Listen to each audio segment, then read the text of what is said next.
Good news po sa mga lolo't lola, pwede nang ma-access ang Senior Citizen ID sa inyong gadgets.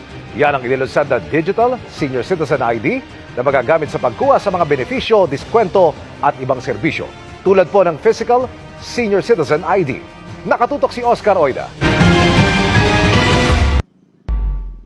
Para sa 69 anyos na si Aling Consuelo, extra challenge ang madalas na pagbitbit ng mga kung ano-anong dokumento na kinakailangan para ma-enjoy ang kanyang senior citizen benefits.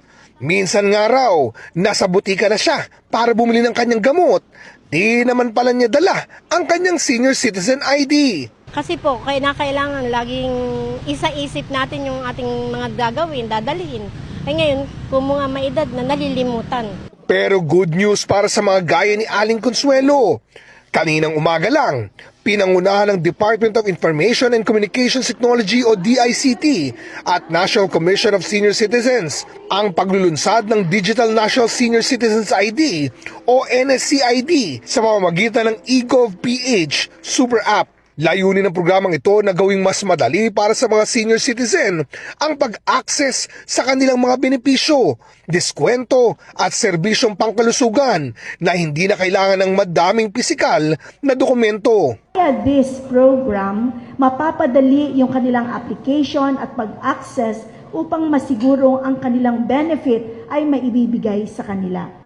Yung may mga eGov.ph app na, wala na daw kailangang gawin. Automatic na magkakaroon daw ng Digital National Senior Citizens ID sa app pagpatak ng kanilang senior year. Di na kailangan ng karagdagang registration. Yung mga physical ID naman ay maaari pa rin naman umanong magamit. Napakaganda dahil ito ay ayon sa mga senior citizen ay malilimutin. So, palagi nilang dala ang cellphone nila, ipakita lang, makakabili ng gamot, makakakain ng may discount. Through eGov.ph na app natin with DICT ay pwede na pong magsumbong doon pagka meron silang mga problema sa ibaba like violence against older persons. So isa yan sa mga services na aabangan niyo po. Sabi naman ng DICT, umpisa pa lang ito, pagkat isusunod naman daw nila ang iba pang sektor ng lipunan tulad ng mga PWD.